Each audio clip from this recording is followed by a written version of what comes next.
മച്ചാമാരെ നമ്മളിപ്പോ ഒരു ഈന്തപ്പനയുടെ തോട്ടത്തിലാണ് കേട്ടോ. രണ്ടാമത്തെ തോട്ടമാണ് ഇതിപ്പോ. ഇത് വാദി അൽസഫേലത്തെ. അപ്പൊ എന്തായാലും വീടിലേക്ക് നമുക്ക് പോവാം മച്ചാമാരെ. ഇതിന് നമ്മുടെ തോട്ടട്ടോ, ഈന്തപ്പനയുടെ തോട്ടമാണ് ഇതിട്ടോ. ഏകദേശം ഒരു 2-3 ഹെക്ടറിൽ സാധനം ഉള്ളത് കണ്ടില്ലേ. ഈന്തപ്പനയുടെ പച്ചക്കുരു ഞാൻ നിങ്ങൾക്ക് കാണിച്ചു തരാം കേട്ടോ. ഇതാണ് പച്ചക്കുരു.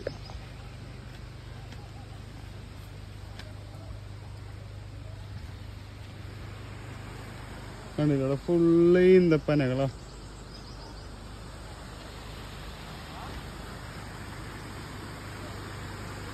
ഇനി ഞാനിവിടത്തെ ഒരു ചെറിയൊരു തടാകം കാണിച്ചു തരാം. ചെറിയത്തെ ഒരു തടാകം നോക്കിയേ. ഇത് വീണു, അതിന് സപ്പോർട്ടായിട്ട് ഒരു ചെറിയ സംഭവം വെച്ചിരിക്കുന്നുണ്ട്. ഇനിയിപ്പോൾ ഇവിടുത്തെ ഒരു ചെറിയൊരു തടാകം ഞാൻ കാണിച്ചു തരാം. ഇവിടെ നമുക്ക് ചെറിയ രീതിയിലൊക്കെ കുളിക്കാൻ പറ്റും.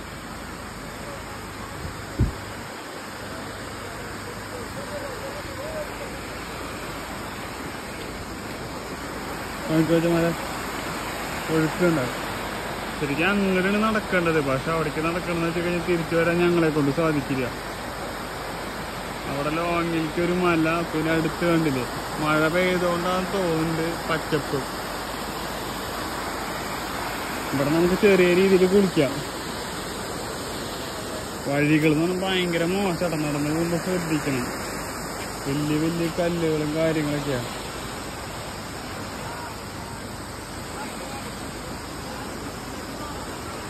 കണ്ടില്ലേ,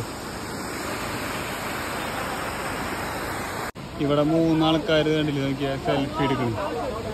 ഈ സെയിം പ്ലേസ് അടക്കം. അപ്പൊ വലിയ കല്ലുകളും കാര്യങ്ങളാ.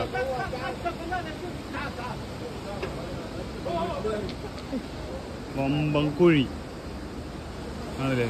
കുന്താളിപ്പ് കേട്ടാണ്. കുന്താളിപ്പ് അറബിക്കുട്ടന്മാര് കുളിക്കണോക്കിയ.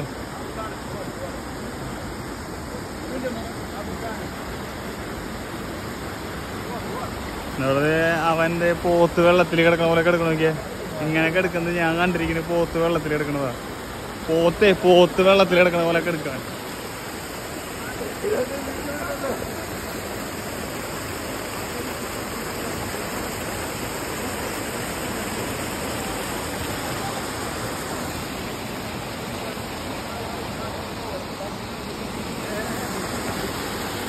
കുഴപ്പമില്ല, നല്ല വൈബാണ്.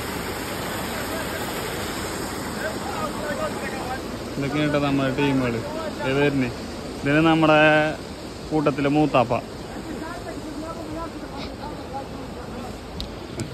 ഇനിപ്പുറത്തൊരു കാട്.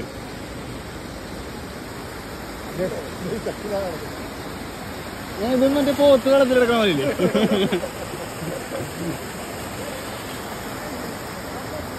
നല്ല കുഴപ്പമില്ലാത്ത വൈബ് കാര്യങ്ങളുണ്ട് കേട്ടോ. ലൊക്കേഷൻ മാപ്പ് എന്തായാലും ഞാൻ പിൻ ചെയ്ത് വെക്കാം.